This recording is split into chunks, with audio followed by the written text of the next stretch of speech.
entonces? Sí. Cualquier cosa, si Bueno. cuando los chicos no ven, me avisan si no ven cuando tengo que pasarlos, ¿no? Bueno. Acá tendríamos que estar en la... Bueno, la segunda podría quedar tranquila. Está bien en la segunda. Ahí está bien. Está bien, está perfecto en la segunda. Bueno, sí.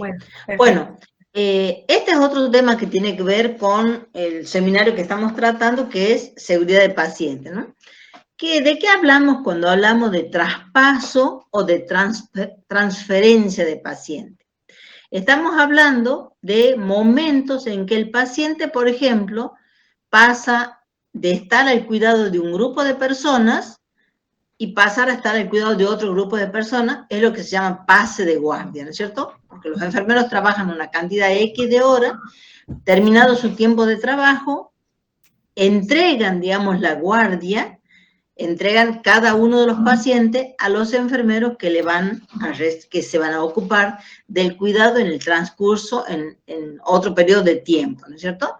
Entonces, a eso hablamos de traspaso. También hablamos de traspaso cuando el paciente, por ejemplo, pasa de un servicio a otro servicio.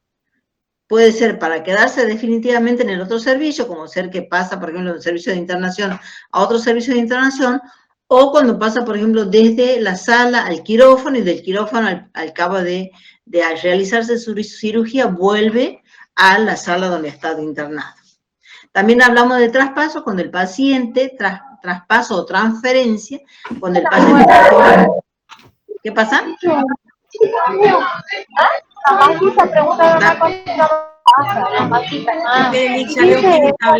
Apague el micrófono. Ahí ya está. También hablamos de transferencia o traspaso cuando el paciente sale de una institución y es derivado a otra institución, o cuando termina su periodo de internación y vuelve a su domicilio. Entonces, todas esas son circunstancias que, según los autores, son momentos de gran vulnerabilidad para el paciente. Según algunos estudios, el 33% de los pacientes no recibe instrucciones en este momento de traspaso. Y el 38%, por ejemplo, no ha entendido los efectos adversos de los medicamentos. Entonces, son momentos en que está bastante, digamos, afectada lo que es la seguridad del paciente. En general, los problemas de comunicación entre los profesionales de la salud que están implicados en el sistema de administración de medicamentos es igual a causa de errores. Miren ustedes, la comunicación, o sea, lo que uno habla con la persona, a quien le entrega la guardia o a quien le da las indicaciones acerca de la administración del medicamento, es una de las causas de errores que pueden afectar o no al paciente, ¿no es cierto? Todo esto de la comunicación y de los errores en la comunicación se agrava cuando se trata de procesos crónicos.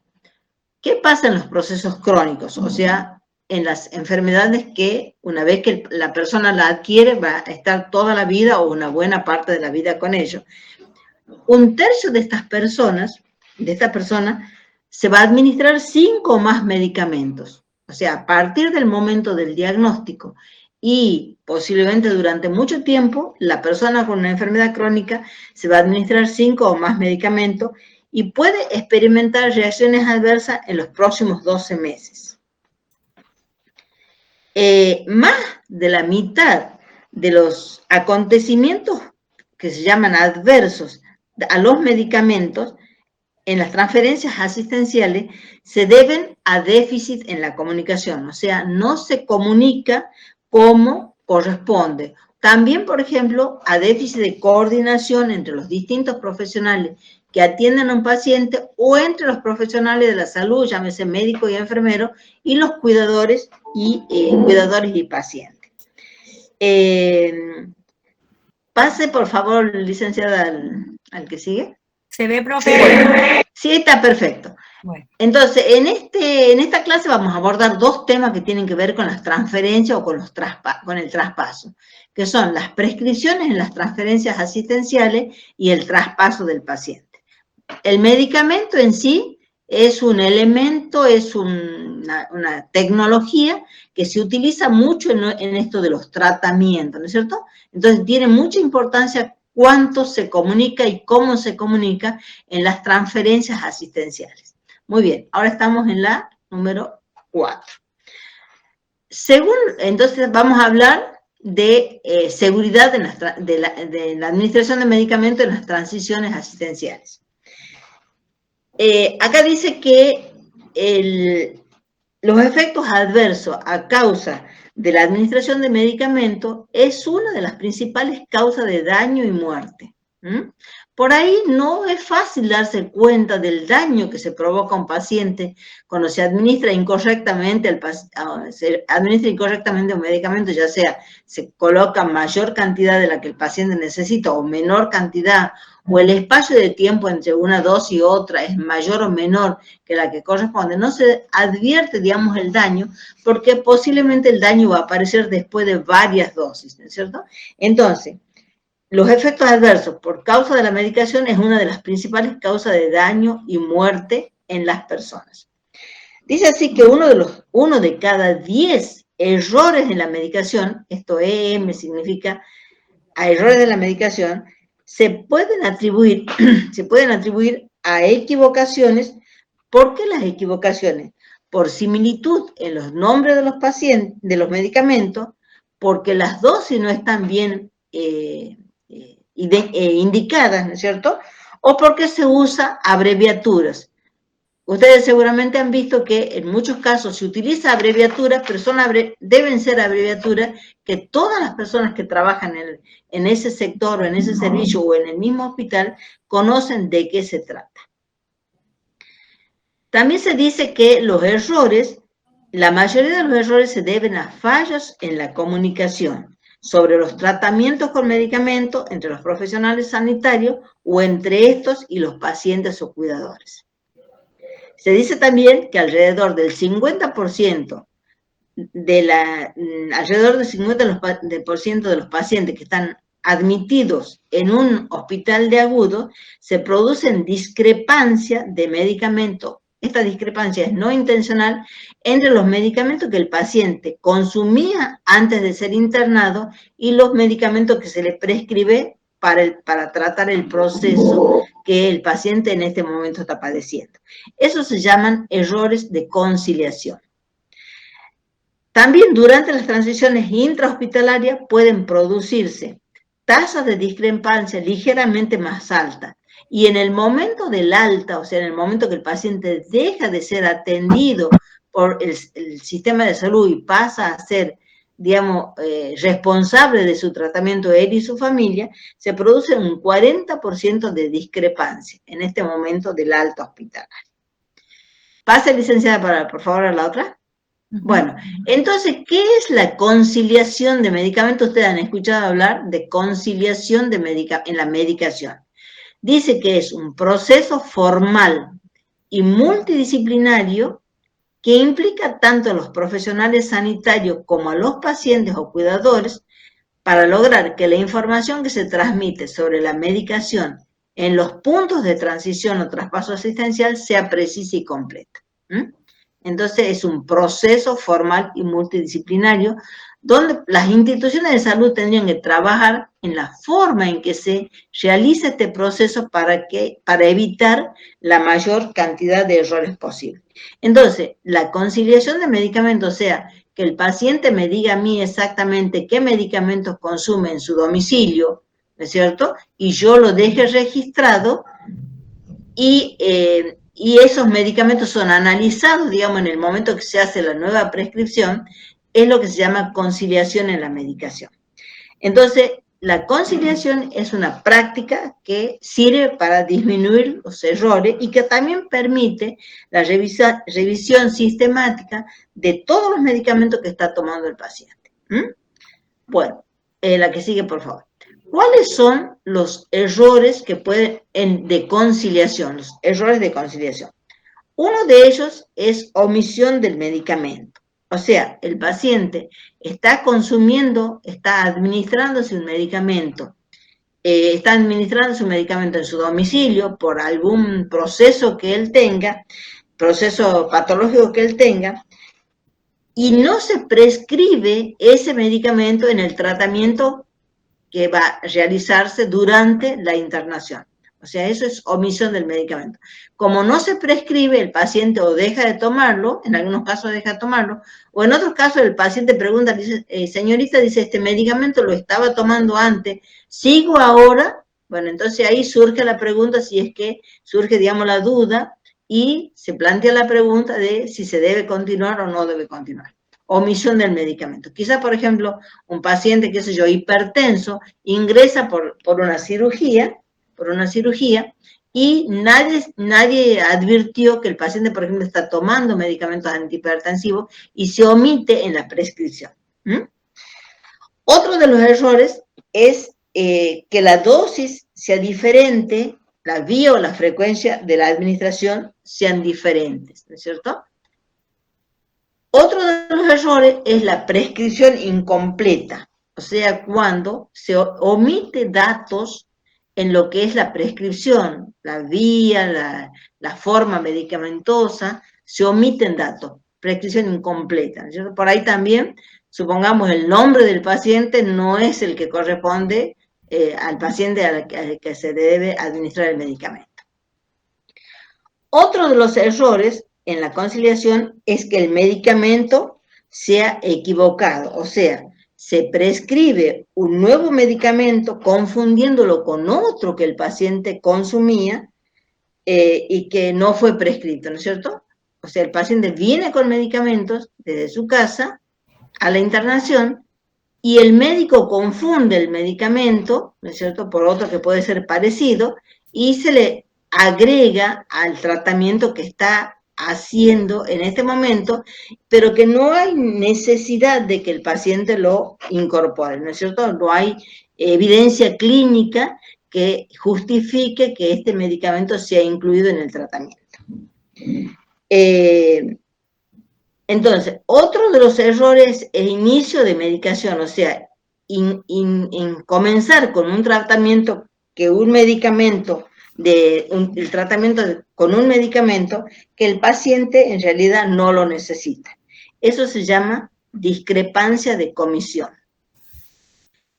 Otro de los errores es la duplicidad. ¿Qué significa eso? Que muchas veces el paciente, cuando está internado, recibe un medicamento que puede tener otro nombre comercial, ¿no es cierto? Otro nombre comercial, pero que el medicamento, el paciente ya lo viene consumiendo. Entonces, en este caso, se duplica la dosis del medicamento, ¿no? ¿Es cierto? O sea, el paciente toma un medicamento que venía administrándose desde su casa y acá en la internación le agregamos otro medicamento, entonces hablamos de duplicidad de los medicamentos. También otro error es la interacción. Hay medicamentos que, por ejemplo, pueden anular el efecto de otro medicamento o potenciar el efecto del medicamento, ¿no es cierto? Entonces, por eso es necesario que se realice lo que es la conciliación de los medicamentos y algo que vamos a hablar dentro de un rato, que es la revisión de los medicamentos. Y otro de los errores es mantener una medicación que está contraindicada. Puede ser que se trate de un medicamento que sí servía a los fines de un tratamiento que el paciente tenía, pero que en este caso, porque tiene medicamentos, ¿no es cierto?, otro tipo de medicamento, ese estaría contraindicado. O sea, durante un determinado periodo no se lo debería administrar. ¿Puede pasar, licenciada? Bueno, ¿cuándo ocurre, digamos, cuándo debe ocurrir la conciliación de medicamentos? Digamos, ¿me están entendiendo por ahora, chicos? Sí, licenciada. Bueno, entonces, esta conciliación de medicamentos que yo les decía que tiene que ocurrir en el traspaso o en la transferencia del paciente, hay 3 momentos en los que hay que tener en cuenta. En el momento del ingreso del paciente al hospital, ¿qué es lo que se hace? Es conveniente que se haga un listado completo de la medicación previa, o sea, la medicación que el paciente usaba antes de ingresar al hospital. Esto es bastante frecuente en los pacientes, por ejemplo, con patologías crónicas, ¿no es cierto? El paciente ya viene con un tratamiento, entonces es conveniente que alguien del hospital, enfermero, médico o el que lo recibe el paciente, haga un listado completo de la medicación previa. Se incluyen también, por ejemplo, los medicamentos que el paciente consume sin receta o algunos otros preparados. Hay gente que utiliza, por ejemplo, medicamentos homeopáticos. O sea, hay muchos tipos de tratamientos, ¿no es cierto? Muchas alternativas de tratamiento, entonces el paciente puede optar por uno u otro, ¿no es cierto? Puede decidir. Entonces, en este momento del ingreso del paciente al hospital, es conveniente hacer un listado completo de todos los medicamentos o preparados o medicamentos que el paciente consume sin receta, que usa previamente a ingresar. También es conveniente, por ejemplo, anotar las alergias que el paciente sabe que tiene. Y esto de las alergias es conveniente anotarlo en un lugar bien a la vista, de manera que todas las personas que vayan a atenderlo al paciente sepan muy bien que el paciente tiene alguna historia de alergia a medicamentos, ¿no es cierto? Y también efectos adversos. ¿De dónde se obtiene esta información?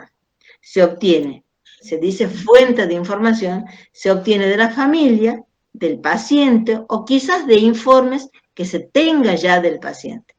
Ahora, por ejemplo, en el sistema público de salud, el paciente ingresa y con el número de documento se puede ver, digamos, las distintas internaciones que ha tenido el paciente, incluso, por ejemplo, las consultas en los centros de atención primaria. Entonces, de ahí se puede sacar informes acerca de qué medicamento está utilizando el paciente. Bueno, otro momento es en los traslados en el hospital. En los traslados en el hospital se pretende comunicar, dice, la mejor historia de medicación domiciliaria posible.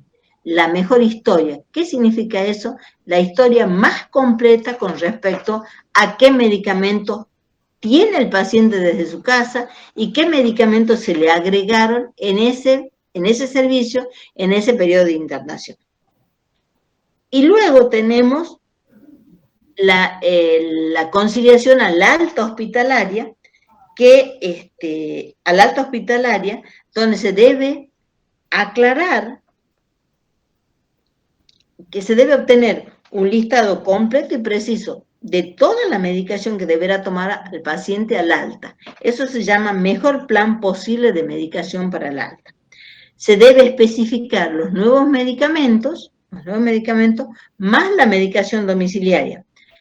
Por ahí ustedes seguramente han visto, aunque ya no tanto porque ahora no se escribe en historias clínicas, se pone continuar con la medicación habitual. Nunca debe usarse esa frase porque por ahí no se sabe exactamente qué medicación, digamos, es la que el paciente estaba usando habitualmente, ¿no es cierto?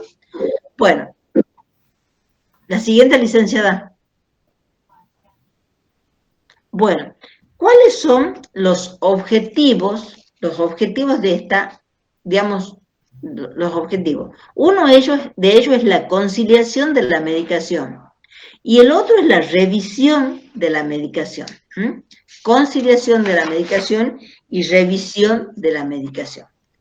Cuando hablamos de conciliación de la medicación, hablamos de mejorar la seguridad de la comunicación de las prescripciones en una transferencia asistencial, evitando discrepancias no intencionadas de medicación. O sea, yo acá, como les decía hace un rato, me tengo que asegurar que la medicación que está tomando el paciente, que se le está administrando a este paciente, no potencia o no anula el efecto de medicamentos que está consumiendo él en su casa por otro proceso patológico. Eso se llama conciliación de la medicación. Y otro proceso es revisión de la medicación, donde se busca juzgar y mejorar la adecuación del tratamiento al paciente o a su situación. O sea, acá se analiza qué medicamentos... Disculpe, licenciada. Sí. Una pregunta, dice conciliación de la medicación, mejorar la seguridad de la comunicación de las prescripciones en las PA. ¿Qué quiere decir? En las transferencias asistenciales. Muchas gracias. Transferencias asistenciales.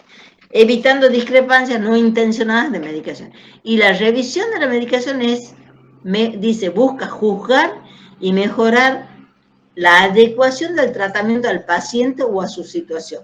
En este caso, por ejemplo, en la revisión de la medicación, se analiza cada medicamento que el paciente se le está administrando, ya sea que sean medicamentos que lo usa desde su domicilio o medicamentos que se le han agregado, para ver cuál es el mejor, digamos, esquema de tratamiento para esta situación del paciente.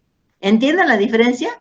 En el primer momento yo solamente veo qué medicamento y anoto qué medicamento el paciente está consumiendo, ¿cierto? Para poder informar. En el proceso de revisión de la medicación, los profesionales médicos generalmente buscan y tratan de encontrar el mejor tratamiento, quizás, por ejemplo, el tratamiento más con menor cantidad de medicamentos posible para tratar al paciente en esta situación por la que está pasando. ¿De acuerdo?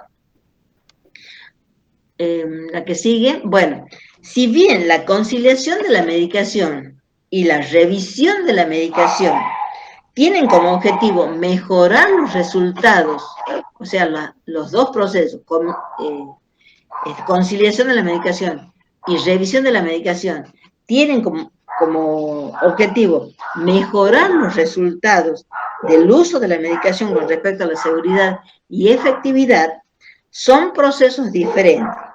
Entonces, la primera, la conciliación de la medicación, es una cuestión de estandarización de proceso, y la segunda, de conocimiento y juicio crítico, ¿cierto? Entonces, en el segundo proceso, se analiza cuáles son los medicamentos y se decide por lo mejor, por lo que más le conviene al paciente, y quizás también por lo más económico, ¿no es cierto? Porque el tratamiento con medicamento es bastante caro.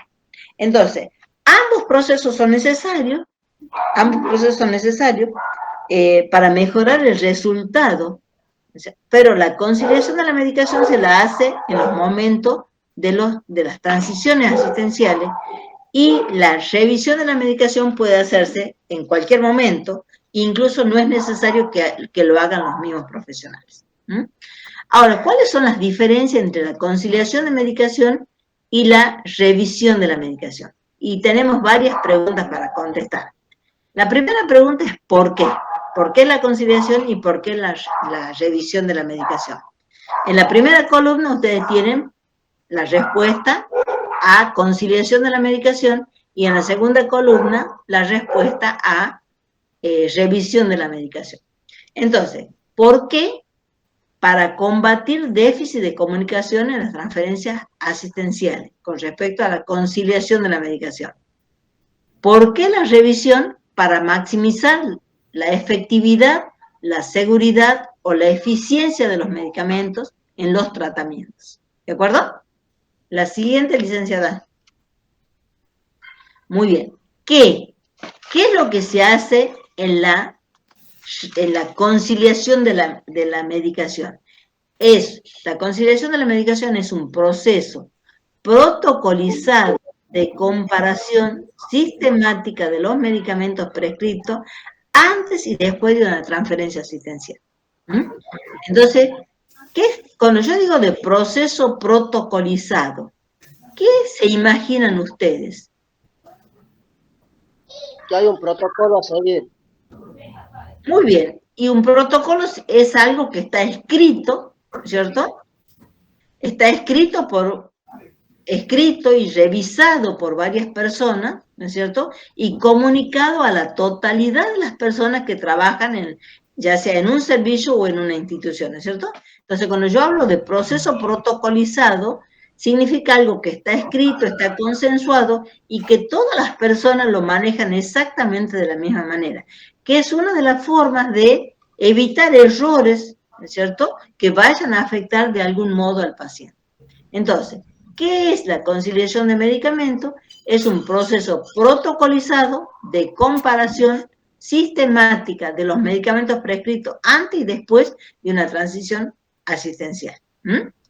¿Y qué es la revisión de los medicamentos? Es un examen crítico y estructurado del régimen terapéutico del paciente relacionado necesariamente con las transferencias asistenciales. O sea, acá yo analizo, como les decía hace un rato, analizo críticamente el tratamiento del paciente y veo qué es lo mejor, quizás retiro algunos medicamentos, quizás agrego otros medicamentos, ¿de acuerdo? Eso es la respuesta a la pregunta, ¿qué es la conciliación y qué es la revisión? La próxima, licenciada. ¿Para qué sirve la conciliación de medicamentos? Recuerden que la primera columna está para la respuesta a conciliación de medicamentos y en la segunda columna a revisión de medicamentos. Entonces, ¿para qué sirve? Sirve para detectar errores que pudieran haber pasado desapercibidos. No cuestiona en ningún momento la indicación y la adecuación de los tratamientos. De eso se ocupa, digamos, la revisión de los medicamentos. Simplemente se registra. Y la revisión de los medicamentos, ¿para qué sirve? Para analizar la adecuación del tratamiento a un estándar, para lograr los objetivos terapéuticos establecidos, se adecua a las características del paciente, se adecua a los estándares de calidad establecidos en las guías de práctica clínica u otros, y al contexto clínico, vital o social. ¿Saben ustedes lo que son las guías de práctica clínica?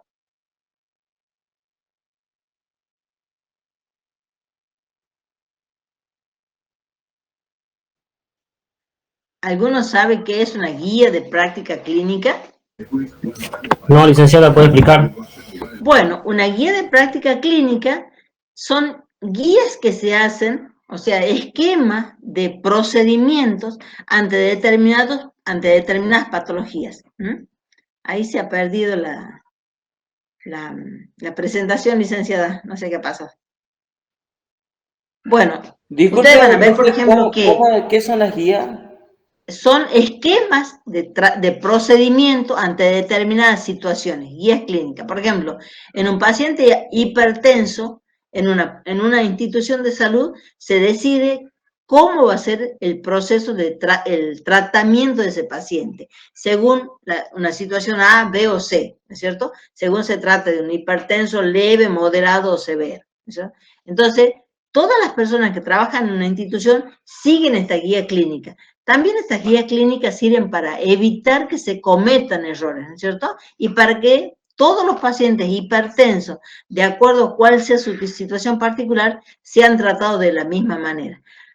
Con una guía clínica se puede medir la calidad de un tratamiento que se está haciendo, ¿no? o la calidad del trabajo que se hace dentro de la institución. No sé si estará la licenciada, que se ha perdido o yo he perdido la presentación. ¿Ustedes la ven en la presentación? Me parece que se desconectó la licenciada Linsu. Sí, porque no figura acá no figura, ¿no? Lienzo. No. Sí, se salió en el dispositivo. No se llama. Te hago preguntarle qué le pasó, porque está en el Chaco ahora.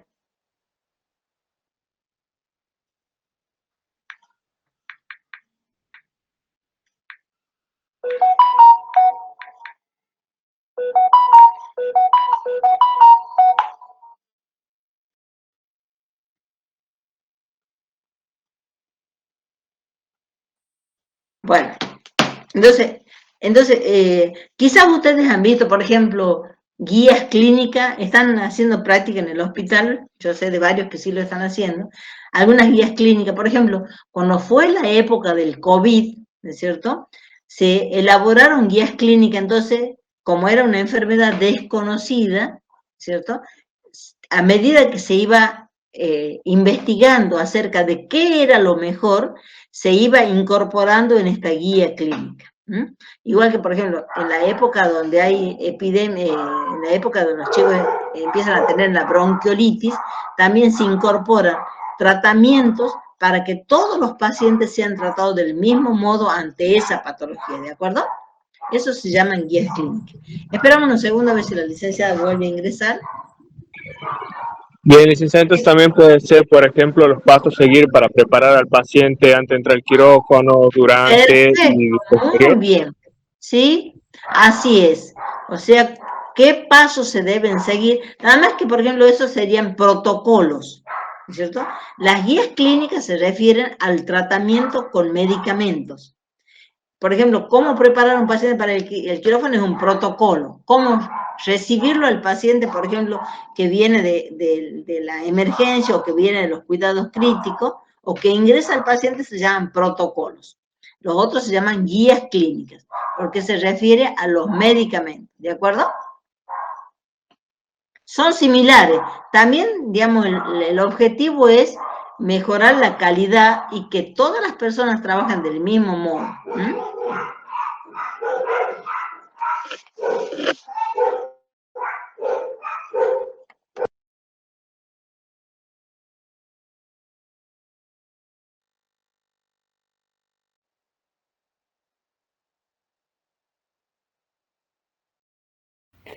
Licenciada, creo que se le apagó el micrófono. Sí, se apagó. Los medicamentos, que son tecnología que nosotros los enfermeros utilizamos mucho, porque, digamos, casi una buena parte del tratamiento de los pacientes se hace en base a los medicamentos. Entonces, no son sustancias inocuas, son sustancias que, si bien se busca que provoquen un efecto benéfico para el paciente, es probable, al ser una sustancia extraña que se incorpora al medicamento, al organismo, es probable que provoque algún efecto adverso. Yo no sé, voy a ver si yo puedo presentar, porque yo acá la tengo, porque no sé qué le pasa a la licenciada. Yo lo tengo acá, a ver si yo lo puedo presentar.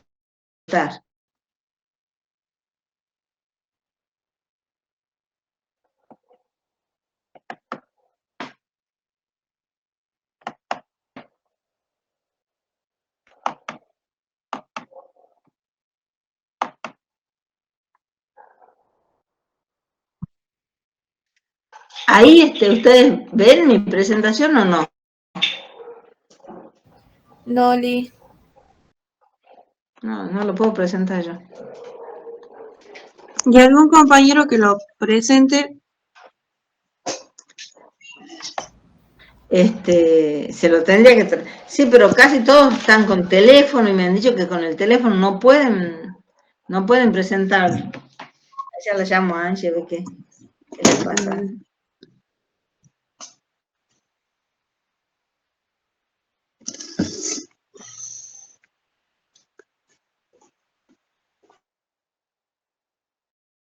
Intenta conectarse de vuelta. Ya se va a conectar. Si yo hoy le pregunté a varios compañeros si tenían ellos posibilidad de pasármelo para que yo se las pase a las transparencias para no molestar a la licencia que está allá lejos. Pero bueno, no he conseguido nada. Yo tengo compu, licenciada, nada más que tendría que pasar temprano y no me acuerdo cómo se hace para pasar pantalla, la verdad, porque no sé cuánto que no uso la Claro, computadora. acá por ejemplo hay un lugar que dice presentar. Si usted está trabajando en la computadora, hay un lugar que dice presentar. Usted tiene que tenerla abierta la presentación, ¿no es cierto? Y ahí dice presentar, y cuando dice presentar, le da opciones. Yo siempre pongo ventana. Hago clic en lo que dice ventana y ahí se me aparece la presentación y simplemente le hago clic a la presentación. Entonces, bueno, ahí aparece. Pero no sé por qué motivo, quizás sea un problema de mi computadora, me dice siempre, usted no puede compartir pantalla. No sé si es un problema de mi computadora, bueno, y no quiero comprar otra. Esperemos unos segunditos si a ustedes no les molesta. No, Li, está bien. No molesta. Ya vamos a terminar con este tema.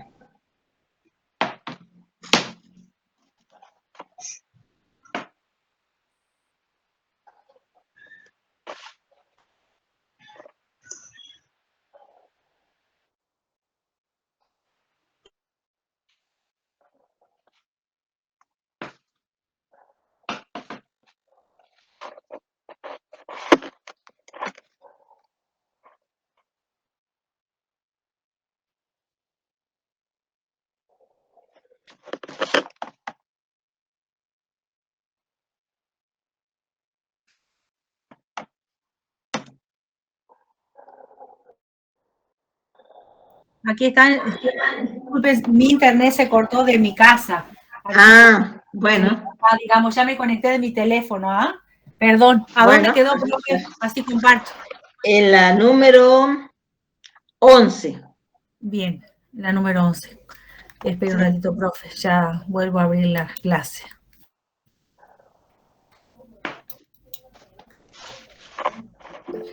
En la número 11, a ver. En la 11, ajá, el para qué era. Bien, ahora vuelvo. El para qué, sí. Sí. Estoy conectada de mi celu, espero que ande bien todo. A ver. Fíjese si se ve, profe. Todavía no. Ahora sí, se empieza a ver. Bueno. ¿Ahí se ve bien? Entonces, ahí se ve perfecto, sí. Bueno. Entonces ya habíamos hablado de para qué, digamos, la conciliación y para qué la revisión de los medicamentos. Y la que sigue. ¿Sigo, profe? Sí, por favor. Bueno. La número 12 dice cuál es el producto de la conciliación y de la revisión. El producto, o sea, lo que resulta de la conciliación de medicamentos, dice, es una lista completa y única de la medicación después de la transferencia asistencial que documenta claramente qué medicamentos deben suspenderse, mantenerse inalterados o modificados y los nuevos tratamientos. Y el producto de la revisión de medicamentos es una lista de cambios en el tratamiento farmacológico para adecuarse más al objetivo. ¿Se entiende la diferencia, no es cierto?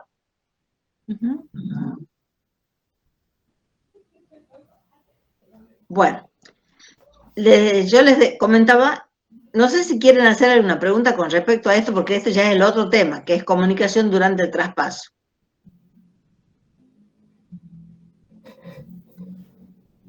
¿Tienen preguntas, chicos? No, yo no. Bueno, a ver, ¿se acuerdan que yo había puesto que iban dos temas, ¿no es cierto? Un tema que era lo relacionado con la medicación en las transferencias asistenciales y otra la comunicación durante el traspaso del paciente. Ustedes saben que la provisión de cuidados en la salud es una actividad que está muy vinculada a la comunicación y al trabajo en equipo.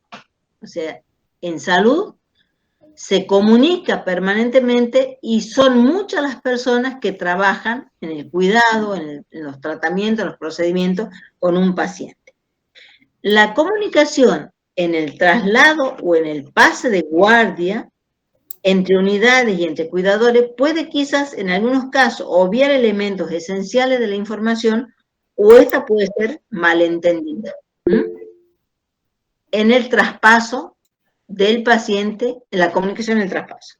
Estos vacíos de comunicación pueden provocar fallas en la continuidad del cuidado, del tratamiento, proporcionan un tratamiento inapropiado y puede causar un daño potencial al paciente.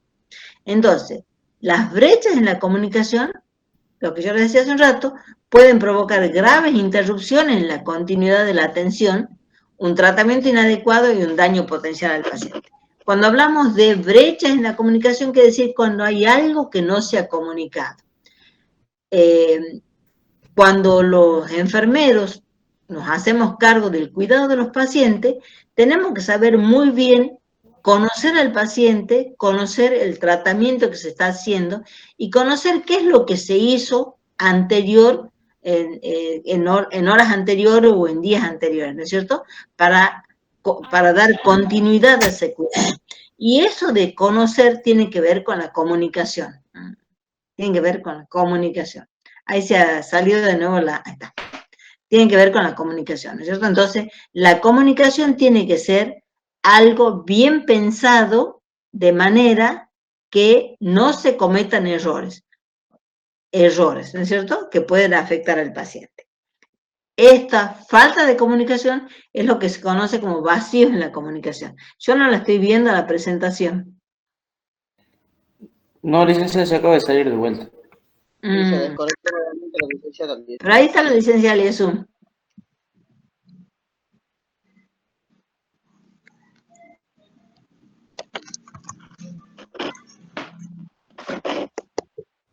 Ahora sí. Bueno, ¿cuáles son las medidas sugeridas por la Organización Mundial de la Salud, OMS, para sugerida por la Organización Mundial de la Salud para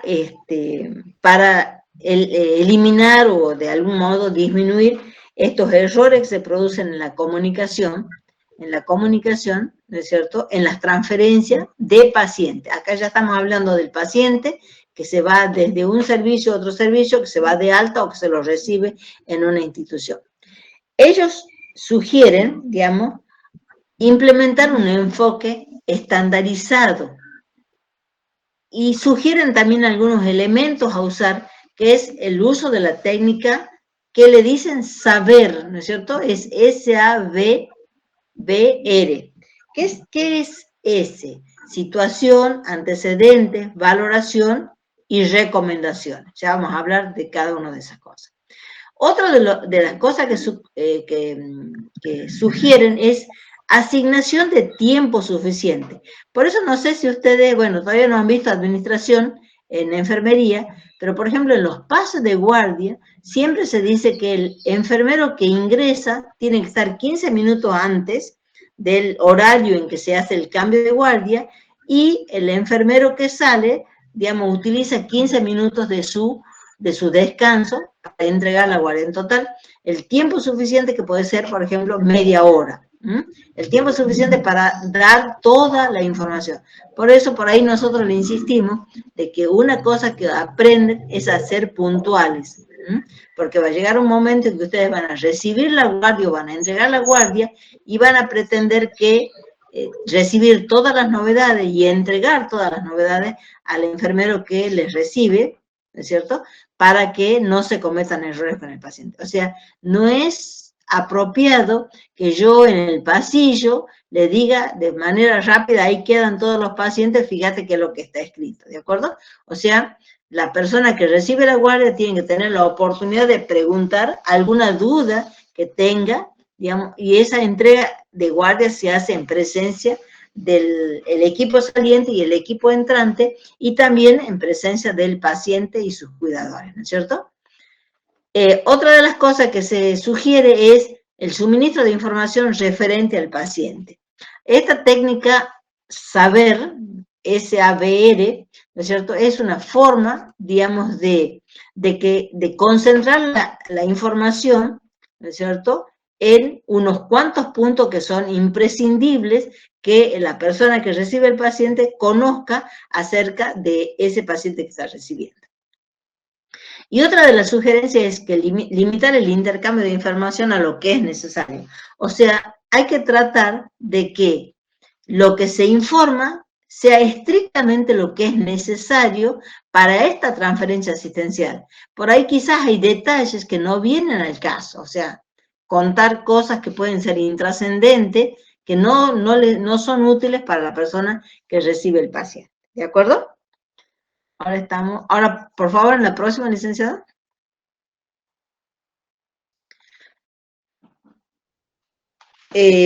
Bueno, otra de las medidas sugeridas por la OMS es asegurar la continuidad de los cuidados entre las instituciones. O sea, no importa que el paciente pase de una institución a otra, pero que haya una continuidad de los cuidados, que los criterios que se utilizan en esta institución se incorporen, digamos, en la otra institución donde va el paciente. Ahora existe lo que se llama una epicrisis, donde el paciente, por ejemplo, cuando se va de alta, lleva información, ya sea a otra institución que vaya a consultar o a los centros de atención primaria donde va a continuar, digamos, con su tratamiento, una información acerca de qué es lo que cómo se trató al paciente, qué se le sugirió, qué estudios se le hicieron, y cuáles son los resultados de esos estudios, para que el que le dé seguimiento al cuidado del paciente, digamos, no haya diferencia, ¿no es cierto? O no vaya a haber, digamos, contradicción entre lo que se está haciendo ahora y lo que se va a hacer posteriormente. También otra de las cosas que sugiere es incorporar la capacitación sobre comunicación.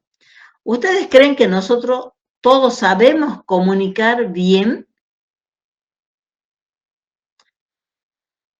¿Cuándo nos damos cuenta que no estamos comunicando bien?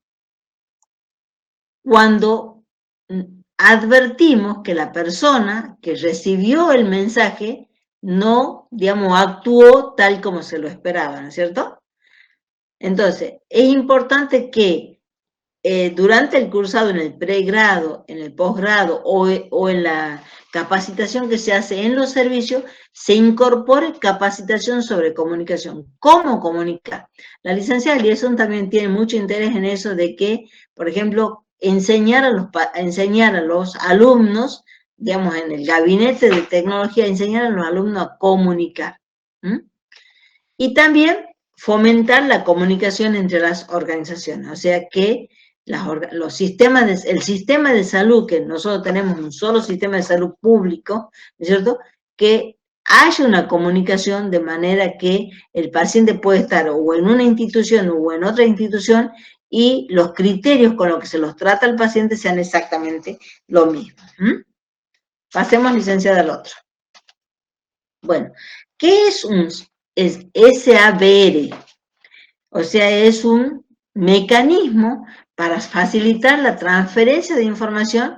Se dice que en situaciones complejas, o sea, cuando se requiere la atención inmediata, la atención y la inmediata acción, ¿no es cierto?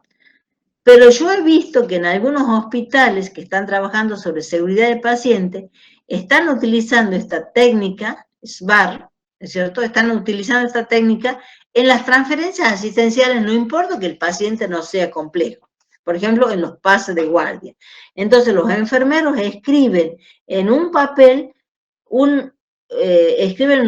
cada uno de estos aspectos de este método, ¿no es cierto?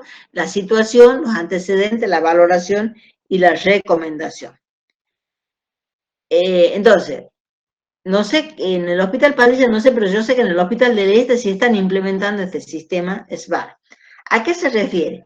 Situación, o sea, el primer paso que es situación dice, bueno, ¿qué es lo que está pasando con el paciente en este momento?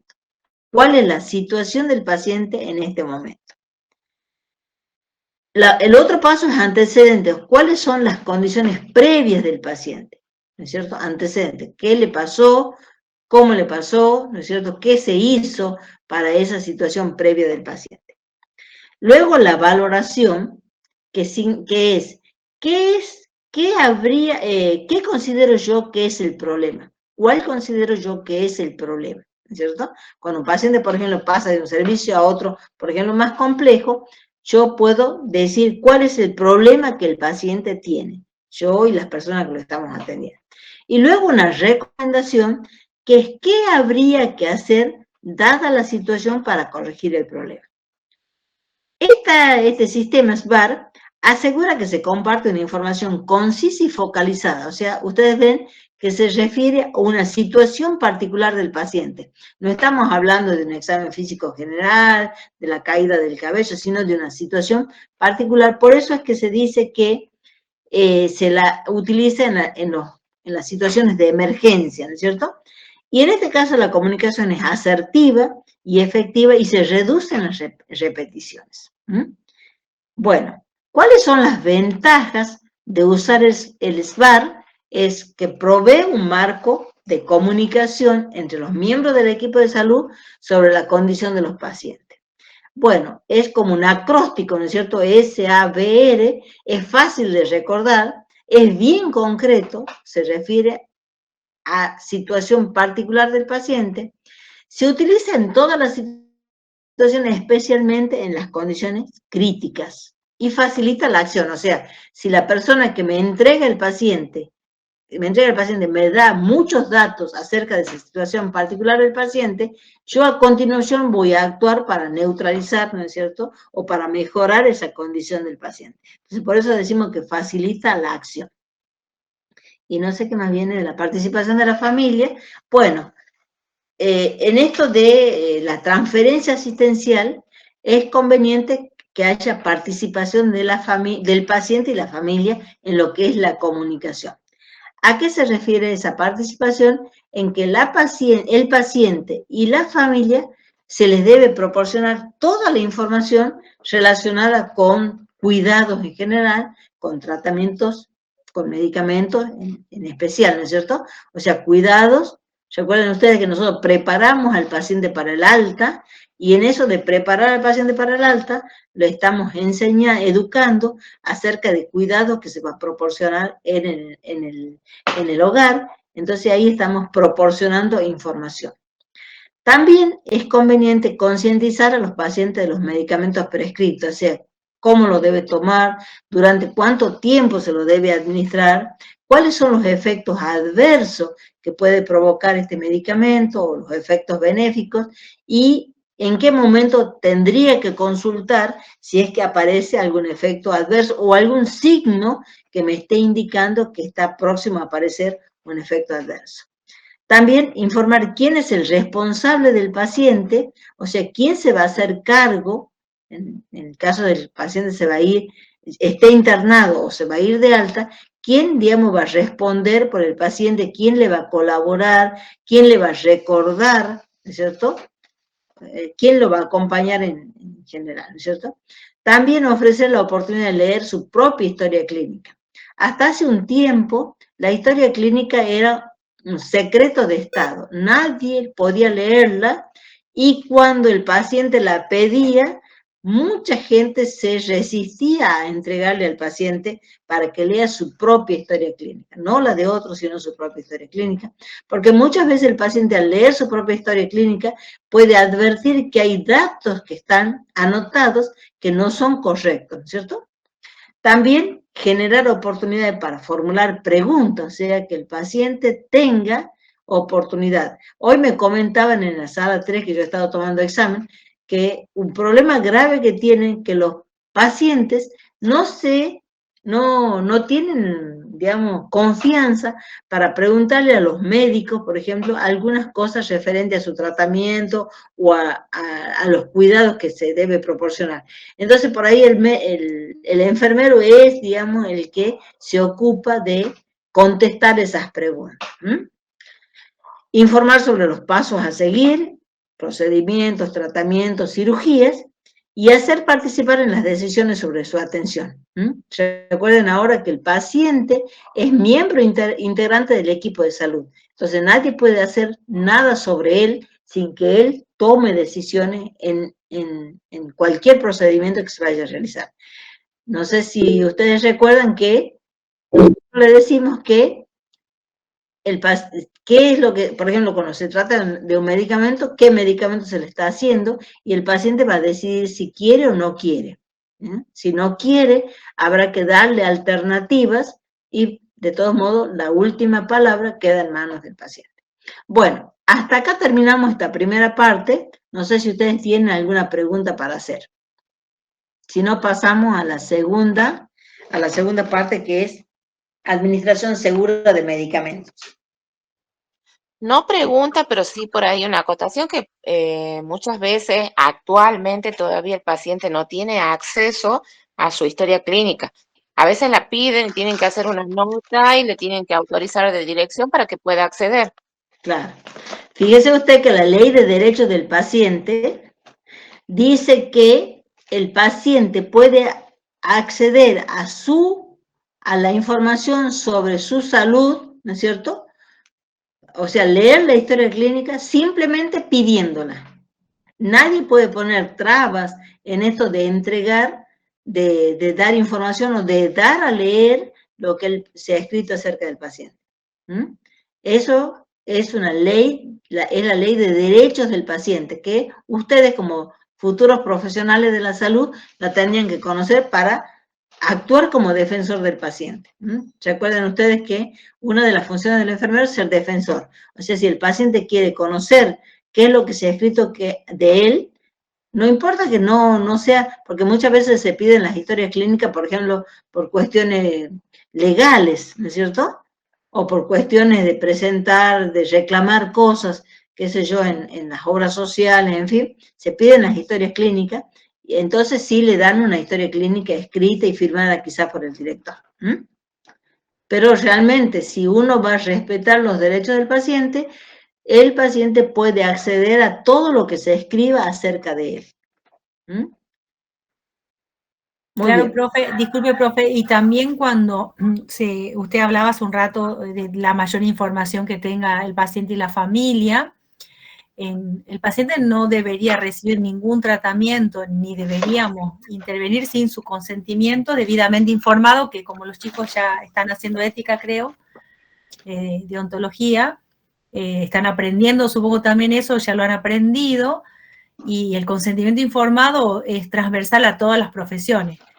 Y ya usted va a hablar ahora de medicación, y ahí es muy importante que nosotros que somos los administradores de medicamentos, pero no solo meros administradores, sino en esa administración el compromiso profesional y el conocimiento para evitar los errores, ese filtro último, porque nosotros somos ejecutores, tiene que ver con la amplia información que le vamos a dar al paciente sobre lo que le administramos, sobre los posibles riesgos, y bueno, eso es muy importante que ustedes lleven impregnado en la formación para que cuando estén trabajando no le digan al paciente, no sé, yo le estoy administrando solo lo que le prescribieron, ¿no?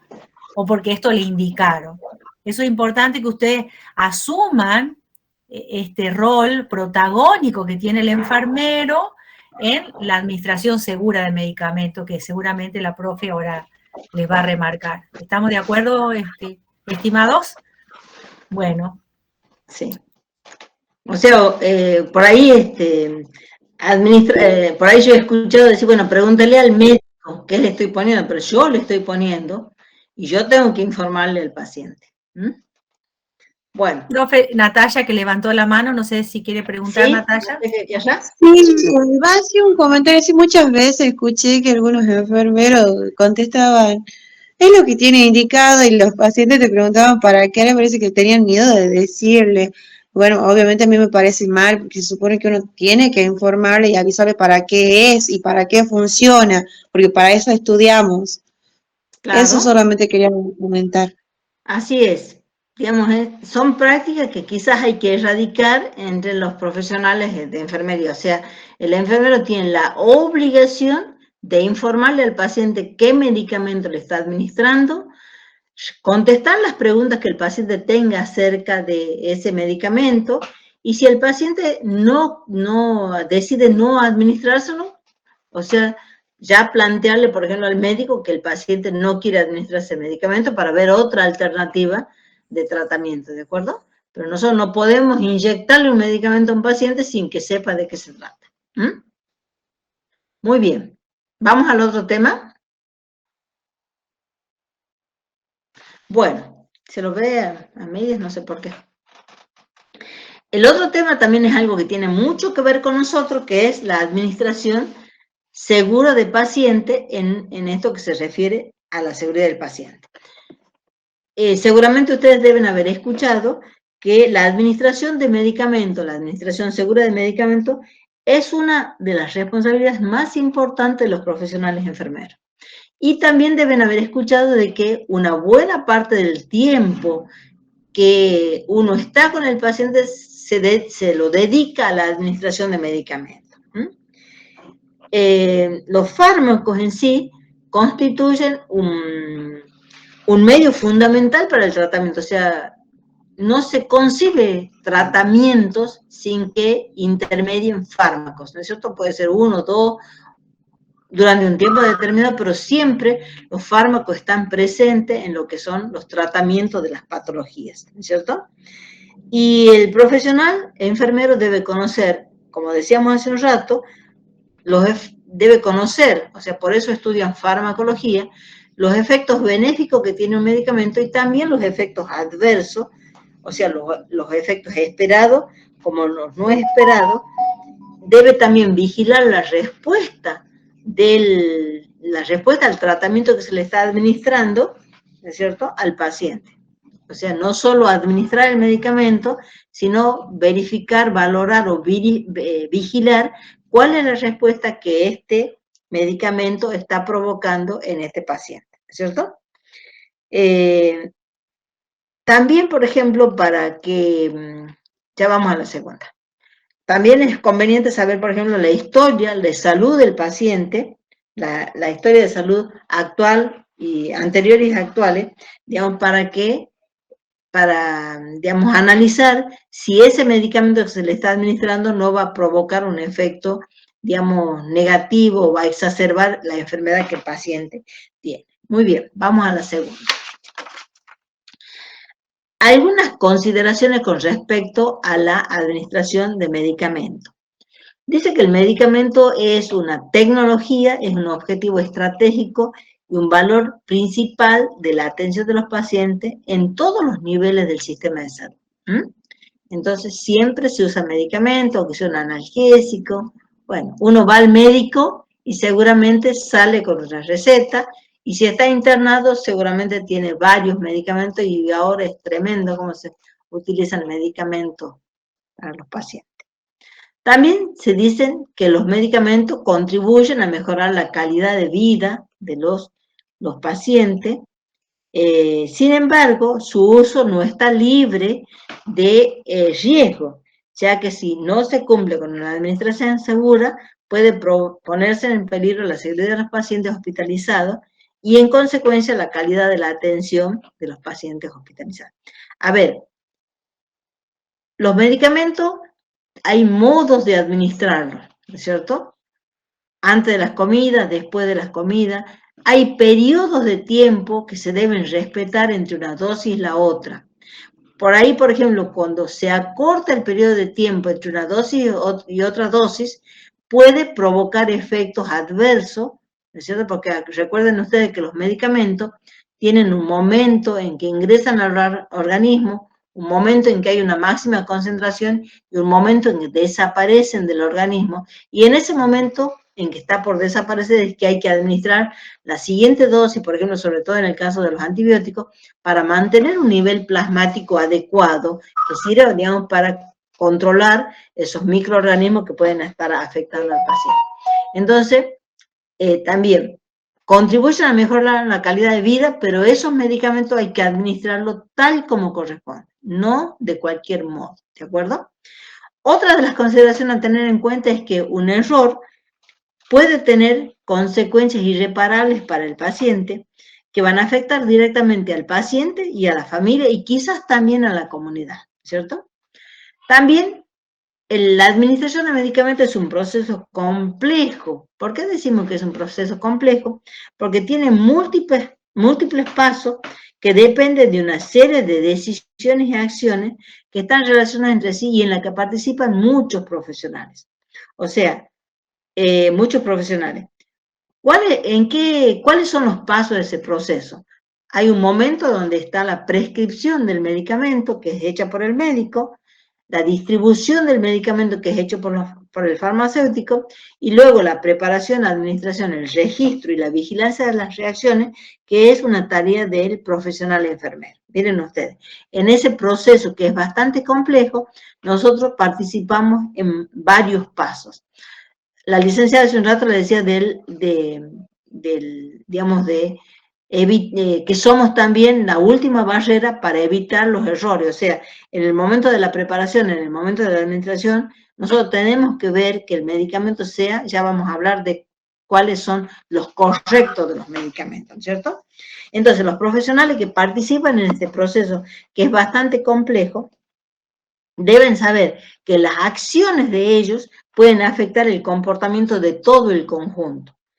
Por lo tanto, se debe realizar el trabajo con seguridad, a conciencia, con responsabilidad y eficiencia. Cualquier acción de un profesional afecta necesariamente las acciones de los otros profesionales y afecta también la atención del paciente. Bueno, otra de las consideraciones es que el enfermero, que ya les dije hace un rato, actúa en las últimas etapas de la administración del medicamento. Como consecuencia de eso, a los enfermeros se le atribuyen errores, que muchas veces pueden ser errores que han surgido en algunos de los otros pasos del proceso, ¿no es cierto? Pero como es el enfermero el que lo administra, el error se le atribuye al paciente. Entonces, el enfermero es la última barrera para evitar el error. Dicen acá que se produce un error se produce un error de la medicación por día y por paciente. Miren ustedes lo tremendo que es esto, administrar el medicamento y que se produzca un error. O sea, un paciente, todos los pacientes han sufrido como consecuencia de un error en la administración de medicamentos.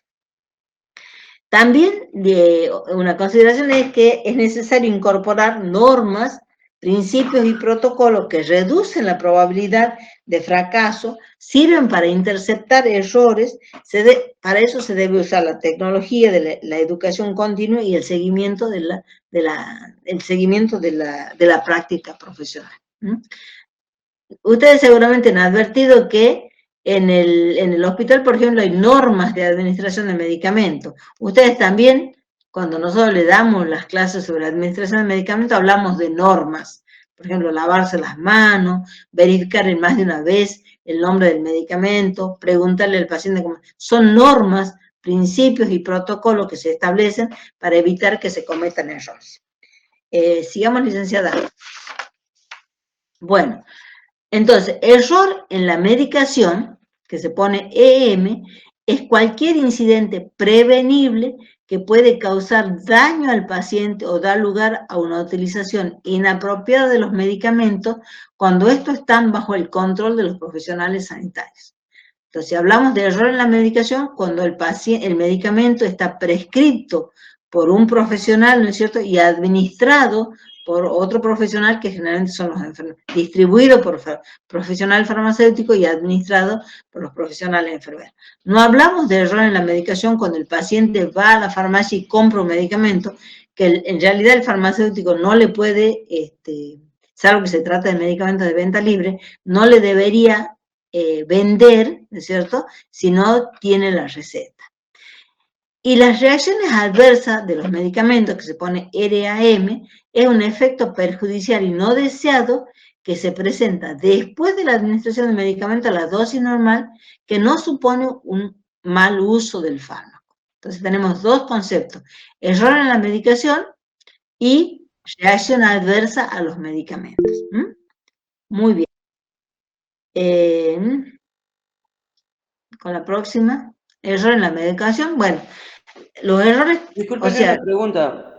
¿Sí? El PDF está en el campus, ¿verdad? Yo creo que sí, si no ya lo voy a subir. Muchas gracias. Sí. Bueno, entonces, los errores, ¿cuáles son las causas por las que se producen errores en la medicación? Hay fallas individuales y fallas sistémicas. Las fallas individuales están relacionadas con la falta de atención, con lapsus de memoria, deficiencia en la formación y con inexperiencia. A ver, cuando vamos a administrar medicamento hay que estar concentrado en lo que se hace. No puede uno estar atendiendo más de una cosa. Y seguramente ustedes cuando van a administrar medicamento están solos con el docente, ¿no es cierto? Y nadie los interrumpe para evitar los errores que se puedan cometer, ¿no es cierto? Y también hay fallas sistémicas que están relacionadas con el ambiente, mala iluminación, ruido, interrupciones frecuentes, falta de personal. Cuando hay poco personal, hay que atender varias cosas y no se puede uno dedicar un tiempo a la administración de medicamentos, ¿cierto? Dificultades en la comunicación, problemas en las políticas y procedimientos o productos inadecuados utilizados en la medicación del paciente.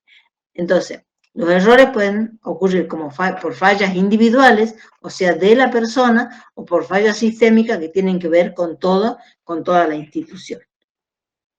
Bueno, ahora sigamos con el otro, que es sistema de medicación. Bueno, entonces hablábamos de la prescripción. ¿Cuáles son los errores que se pueden cometer en cada uno de los pasos de este proceso de administración de medicamentos? Entonces, decíamos que la prescripción es realizada por el médico, ¿no es cierto? ¿Cuáles son los errores que pueden aparecer en esto de la prescripción? Ya sea que el medicamento esté anotado en una historia clínica en papel o esté escrita en el sistema, los enfermeros transcriben los medicamentos para que sea algo más portátil, digamos, para tenerlo a mano, ¿no es cierto? Entonces puede haber errores en lo que es la transcripción. O sea, si la persona no ha leído correctamente, ¿no es cierto?, puede escribir un nombre de un medicamento que no está anotado en la prescripción médica. También errores puede haber en el nombre del medicamento, en la dosis, por ejemplo, en el uso de la coma decimal. Si uno se ha equivocado y la coma decimal le ha puesto un número antes o un número después, le ha aumentado o le ha disminuido o le ha aumentado 10 veces la dosis del medicamento, ¿no es cierto? El tiempo de la infusión, la interpretación de la información. También, por ejemplo, un error que ahora ya se ha resuelto es la letra del médico. Por ahí, la letra de los médicos es inentendible. Que eso se ha solucionado con esto de la prescripción médica electrónica. Pero había muchos problemas en que muchas veces en que no se entendía la letra del médico y bueno, por ahí uno tenía que copiar, si no lo tenía a mano al médico, tenía que copiar lo que creía que podía ser, ¿no es cierto? Entonces, bueno. Entonces, errores que se producen en el primer paso, que es la prescripción. Luego tenemos la dispensación, que yo les comentaba hace un rato, que es responsabilidad del farmacéutico. ¿Y cuáles son los errores que se pueden cometer en la dispensación? Por ejemplo, que el medicamento sea diferente al prescripto. O sea, que el medicamento que se le acerque al paciente, porque así es el sistema ahora, que los farmacéuticos los llevan a los medicamentos al servicio donde está internado el paciente, el medicamento sea diferente al prescripto, que haya un ajuste inadecuado a la dosificación. Por ahí, por ejemplo, partir un comprimido que no está ranurado puede, digamos, llevar a error en la dosificación, porque uno no sabe exactamente si ha cortado la mitad, supongo que sea la mitad lo que le corresponde al paciente, ¿no es cierto? Bueno, también otro error es medicamento correcto y forma farmacéutica distinta, que muchas veces se utiliza cuando, supongamos, se acaba el stock de un medicamento, el farmacéutico le comunica al médico que no existe, que ya no hay medicamento en la forma farmacéutica que es lo indicado y que está en la otra forma farmacéutica. Pero el médico es el que tiene que decidir si es posible a este paciente darle esa otra forma farmacéutica, ¿no es cierto? También en la cantidad de medicamentos, en la falta de suministro, en el tiempo incorrecto de suministro. O sea, el enfermero espera en su servicio que el medicamento sea traído por el farmacéutico y siempre se espera que sea un rato antes del momento en que le corresponda la dosis, ¿no es cierto? Si el farmacéutico se demora, ya el tiempo en el que se le va a administrar el medicamento no va a ser el adecuado, no va a ser el correcto. Bueno. Con respecto a los sistemas de entrega, ya seguimos con eso, hay distintos sistemas de entrega de medicamentos que utilizan la farmacia. Una es la entrega colectiva, que se llama, que ya no se utilizaba, o sea, el enfermero generalmente anotaba en una planilla el nombre del paciente y los medicamentos que que necesitaba ese paciente para las 24 horas, y esa planilla la llevaba a la farmacia. Y en la farmacia, el farmacéutico entregaba un volumen de medicamentos para cubrir las necesidades de esos pacientes internados en esa sala. Ahora se utiliza una que se llama individual, o sea, el farmacéutico prepara los medicamentos y los lleva a la unidad, al servicio de internación, los medicamentos que le corresponden para cada paciente, ¿de acuerdo? Incluso muchas veces en los servicios, hay pequeñas gavetitas que dice, por ejemplo, cama 1, cama 2, cama 3, cama 4, entonces el farmacéutico en ese lugar le coloca los medicamentos que le corresponden al paciente que está internado en esa unidad. Eso se llama un sistema de entrega individual. Y luego también puede haber mixta, que por ejemplo eso se utiliza mucho los fines de semana largos, que hoy, por ejemplo, en el hospital están recibiendo todos los medicamentos, o al menos las soluciones que se van a utilizar durante este fin de semana largo. ¿Cierto? Entonces se llama mixto. Y también lo ideal sería que haya dosis unitarias, o sea, que el paciente, por ejemplo, en el momento que le corresponda el medicamento, lo reciba, no el paciente, sino que lo reciba el enfermero que le va a administrar el medicamento. Muy bien, sigamos con la otra, licenciada. Bueno, ahora, digamos, para administración segura de medicamentos, esto vamos a ir rápido porque ustedes ya lo conocen, hablamos de los correctos. ¿Qué correctos? El paciente. Recuerden ustedes que cuando se administra medicamento, se lo identifica al paciente. ¿Y recuerdan ustedes cómo nosotros les decimos que deben identificar al paciente? Con la pulsera. Con la pulsera decíamos que como mínimo dos digamos, elementos para identificar al paciente, ¿no es cierto? Si el paciente está lúcido. Con el nombre, ¿verdad? Muy bien, con el nombre. Pero ¿cómo con el nombre, Jesús? Le preguntamos su nombre, también para Le corroborar que está lúcido. Le preguntamos cómo se llama, ¿no es cierto? Entonces, para determinar que el paciente es correcto, se le pregunta el nombre del paciente o al cuidador, ¿cierto? Y se verifica que ese nombre esté registrado en la pulsera de identificación.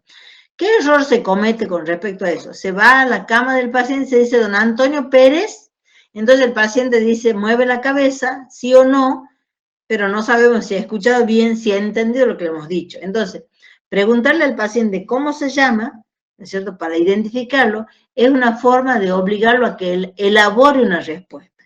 Entonces, en base a esa respuesta podemos, digamos, verificar si el paciente es la persona a la que se le va a administrar el medicamento. Entonces, paciente correcto. Medicamento correcto. O sea, recuerdan que para el medicamento, para verificar que sea el correcto, la norma dice que hay que leer 3 veces el medicamento que se le está, el nombre del medicamento que se le está para administrar al paciente. En el momento que se lo prepara, que se lo selecciona, en el momento que se lo prepara y antes de descartar el envase donde está el medicamento. También la vía correcta, o sea, no se puede modificar vía porque hay medicamentos que solo se administran por una vía intramuscular o por una vía endovenosa o por vía subcutánea, cuando se trata de los parenterales, o puede ser, por ejemplo, por vía oral, ¿no es cierto? No se puede modificar. Incluso, por ejemplo, bueno, el registro, habíamos dicho, el medicamento, la vía, la hora y la frecuencia que hace referencia a lo que les dije hace un rato. O sea, si el paciente tiene que tomar 1 a la mañana, es a la mañana, antes de las comidas, después de las comidas, y también la frecuencia para mantener una concentración plasmática del fármaco, digamos, mientras dure el tratamiento del paciente. Con respecto a la dosis, también, a ver, por ahí se cometen errores con la dosis. A mí me ha pasado que, por ejemplo, por ahí no están las lapiceras para administrar la insulina al paciente. ¿Y a qué recurren los enfermeros? De una lapicera, ¿no es cierto?, que le pertenece a otro paciente, se saca la dosis en una jeringa. Y por ahí la dosis es 1 unidad o 2 unidades. Y es muy difícil medir esa unidad o esas 2 unidades en una jeringa, por más que la jeringa sea muy pequeña. Entonces, por ejemplo, por ahí, en lugar de ponerle 1 unidad, que es lo que necesita el paciente de acuerdo a los valores de glucemia, le estoy poniendo 2 o 3 unidades, o sea, mucho más de lo que el paciente necesita, ¿no es cierto? Entonces, dosis. También el registro de la administración del medicamento. Recuerden ustedes que ese registro se debe hacer inmediatamente después de hacer la medicación, no antes, ni al final de la guardia, porque quizás ya nos vamos a olvidar de qué es lo que ha pasado con el paciente. También, por ejemplo, cuando van a ver ustedes que hay medicamentos que se indican SOS. ¿Qué significa eso? Que el medicamento ese se lo puede administrar en algunas circunstancias del paciente, por ejemplo, el paciente dolorido o el paciente, qué sé yo, con una crisis convulsiva, se pone SOS, pero es conveniente que ese registro se haga en qué momento se lo ha administrado, por qué motivo se lo ha administrado, no sé en qué momento, qué hora del día se lo ha administrado y por qué motivo se lo ha administrado. Con respecto a la acción terapéutica, digamos, el paciente, sobre todo acá es donde se proporciona educación al paciente, ¿no es cierto? Porque el paciente mismo me puede decir, no me está calmando el dolor, sigo con los vómitos, no me ha cesado la diarrea, ¿no es cierto? O sea, si el paciente sabe que el medicamento ese es para contrarrestar algún signo o síntoma, el paciente, si sabe, me puede informar que no está ocurriendo lo que se pretende, ¿no es cierto? Con respecto a la forma farmacéutica, por ejemplo, hay medicamentos que no pueden ser macerados.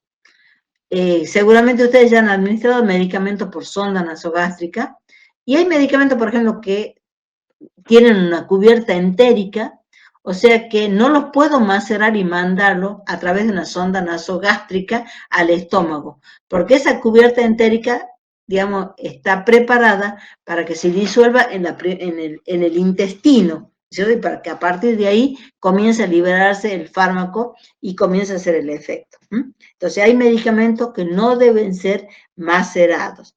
Por ejemplo, los de cubierta entérica o aquellos que tienen una liberación retardada. Luego tenemos la respuesta esperada, respuesta o efecto esperado, que hay que vigilar que el medicamento tuvo la respuesta o efecto esperado. ¿Y cómo se evalúa eso si el paciente, si el medicamento ha producido el efecto esperado?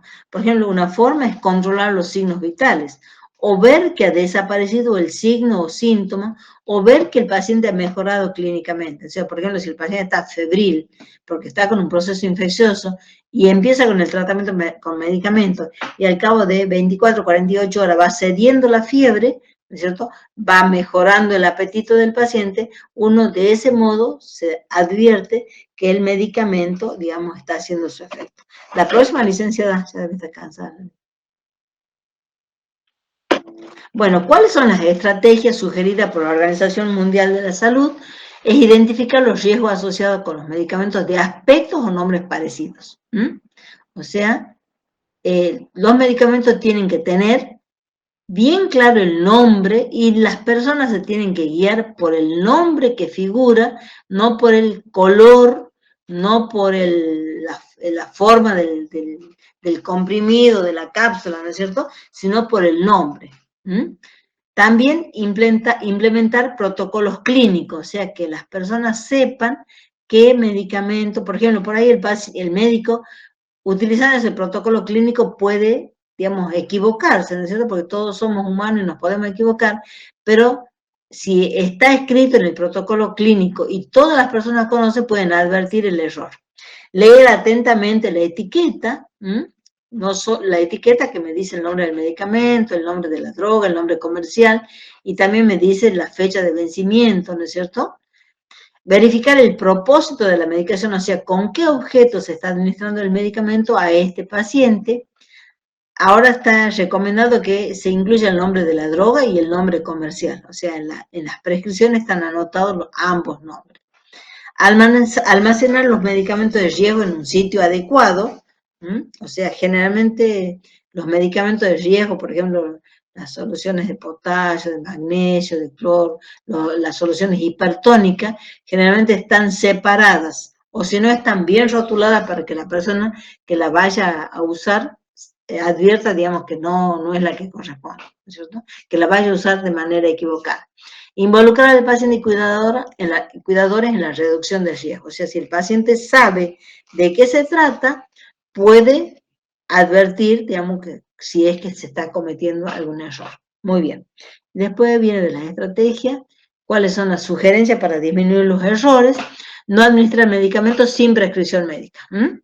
O sea, nosotros no podemos administrar medicamentos sin prescripción médica.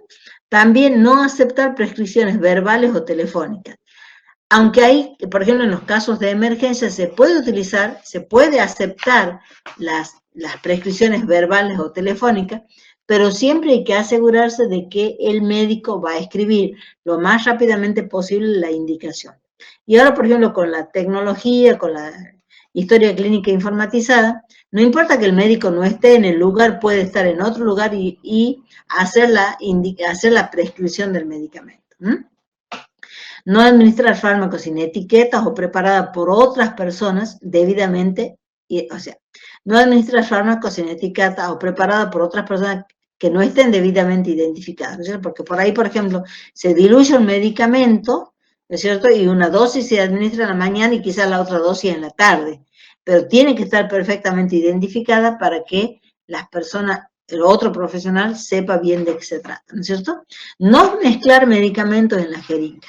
Hay muy pocos medicamentos que se los pueden mezclar, pero la norma es que cada medicamento se carga en una jeringa, ¿de acuerdo? Por más que se trate de medicamentos que se administran al mismo paciente, se utiliza una jeringa para cada medicamento. Respetar las diluciones y el tiempo de infusión de los fármacos. Si dice que hay que diluir en 5, se diluye en 5, en 10, o en 15, o en lo que fuera, hay que respetar la dilución. No usar una misma jeringa para cargar los medicamentos. Eso es algo que se hacía antes cuando teníamos pocas jeringas, pero bueno, ahora por suerte hay bastante elementos para trabajar. Y tomar el tiempo necesario para valorar al paciente antes de administrar el medicamento y al hacerlo. O sea, por eso cuando se administra un medicamento por vía parenteral, siempre se le pregunta al paciente cómo se siente, si no le duele, ¿no es cierto? Y uno disminuye la velocidad en que administra el medicamento, ¿no es cierto? Si el paciente le está provocando dolor esa administración. Creo que no hay más nada. A ver. Bueno, acá hay una frase que dice, errar es humano y esperar un rendimiento impecable de personas que trabajan en entornos complejos y muy estresantes no es realista. O sea, todos cometemos errores. Pero lo más importante es que trabajemos a conciencia, para evitar que los errores no le afecten al paciente, no le hagan daño al paciente.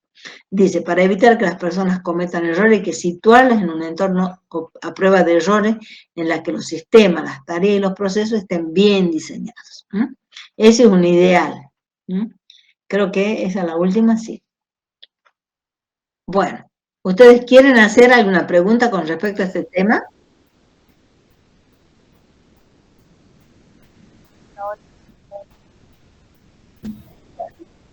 No, licenciada.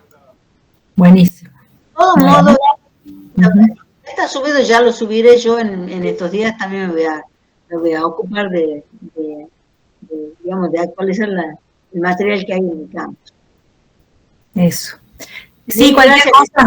Porque le he robado un par de horas de tiempo que usted le dedica a su papá. Sí, profe, pero está bien, aquí estamos, gracias a Dios, bien. Bueno, también ahí como reforzando, profe, lo que usted dijo, sí. Hoy en día la tendencia para todos ustedes que se están formando es que los enfermeros tengan entrenamiento frecuente. O sea, que no es que terminamos la formación académica y ya sabemos todo, sino que frecuentemente se los entrene, por eso la simulación clínica, que ustedes recién, bueno, estamos incursionando cada vez más en la escuela, ustedes pasan por el centro de simulación, se practique en ya la práctica clínica real, ¿sí? Eso también ayuda a disminuir los errores, tanto las habilidades, que es que yo administre, con todo eso que ustedes hacen, ¿no? Nosotros le tomamos todos los pasos que lo identifican al paciente, eso que le dijo la profe, le explicamos lo que le vamos a hacer. Y ahí cuando la profesora le decía que también buscamos en los 9 correctos que la acción del fármaco sea la correcta y que nos dediquemos tiempo para valorarlo, siempre le ponemos el ejemplo de la heparina, ¿no? Yo voy a administrar la heparina al paciente y resulta que el paciente, yo ya le enseñé cuáles eran los posibles signos de riesgo, de alarma. Él me dice, ¿sabe que esta mañana me empezaron a sangrar las encías? Y ahí usted como enfermero está valorando eso que ya usted enseñó. Y eso es muy importante hacerlo. Entonces, cuanto más información, en la primera clase que yo les dije, cuanto más informado está el paciente, más conocimiento tiene él y su familia, va a tener menos riesgo mi atención y yo también me voy a sentir más segura, ¿no? Eso también es importante, que lo sepan y que estudiar se debe estudiar toda la vida y entrenar se debe entrenar toda la vida para hacer mejor la tarea. Eso nada más, profe. Bueno, y una cosa que le agrego yo, que el tiempo que uno tiene que ocuparse del paciente mientras está trabajando tiene que ser acerca del 80% del tiempo. O sea, no solo administrar el medicamento y partir, desaparecer, sino todo el tiempo uno tiene que estar con el paciente. Porque acuérdense que hablamos de que los enfermeros tienen presencia y permanencia. ¿Recuerdan eso? Presencia y permanencia. O sea, y el paciente tiene que tener la seguridad de que ustedes, cuando él lo necesita, ustedes están ahí presentes. Entonces no hay que organizarse para trabajar poco, sino para trabajar del mejor modo posible y brindarle el mejor cuidado al paciente. Bueno, que tengan un hermoso fin de semana. Los alumnos nuestros van a rendir el lunes a las 9 de la mañana, van a rendir el examen, la recuperación, y la clase la vamos a dar a la tarde. Está muteada la licenciada. Profe, yo me desconecté hoy y a mí se me borraron los mensajes. No sé si a usted le quedaron los mensajes para que... ¿Cómo es que hay que hacer? ¿Cómo hay que hacer? Dice mensaje, vaya donde dice mensaje y ahí los copia. Lo pone con el mouse y los copia, profe. Fíjese si no se le borraron porque a mí se me borraron. Donde dice mensaje de llamada. Claro. Hago clic derecho. Puede hacer con el derecho, ¿sí? Ajá. Y ahí se tilda todo de azul y usted vaya corriendo con el mouse hasta que copie todo, lo copia y después lo pega en Word. ¿Guardar cómo lo puedo poner? Sí, también. Ajá. También lo puede poner copiar directamente, profe. Ponga copiar. ¿Cómo? Ponga copiar. O sea, después que los pintó de azules, vaya al lado izquierdo del mouse y ponga copiar.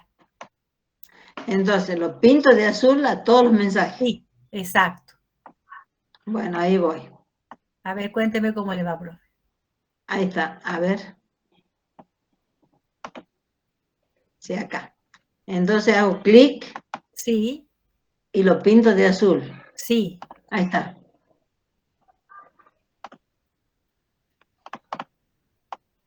Y ahora con la parte izquierda del mouse pone copiar y ya se copia. A ver. Y ahí ya lo guarda en un Word. Ajá. No sé por qué no lo puedo estar ahí. Ahí está. Todo pintadito, profe, corriendo con el... todo de azul, sí, ya está. Y ahí con el... Sería con el clic derecho, no con el clic izquierdo, por eso tal vez se le borra. Ah, bueno, sí. No, ya está con el clic pintado. Ahora con el clic derecho pongo copiar. Copiar. Sí, profe. O pongo guardar como. No sé, como a usted le parezca. ¿Le deja de guardar como? Sí. Bueno. Acá dice copiar. Bien. Ya lo he copiado. Bueno, y ahora lo va a pegar en un Word y ya está. Lo pega en un Word cualquiera que usted arme. Un Word nuevo que le pone la fecha. Bueno, perfecto. Ya lo pego entonces. Ya lo tengo copiado, así que ya lo pego. Bueno. Yo me desconecto. Bueno, profe. Un abrazo, chicos, que estén bien. Buen fin de semana y saludos a usted. Nos vemos, licenciadas. Gracias por la clase.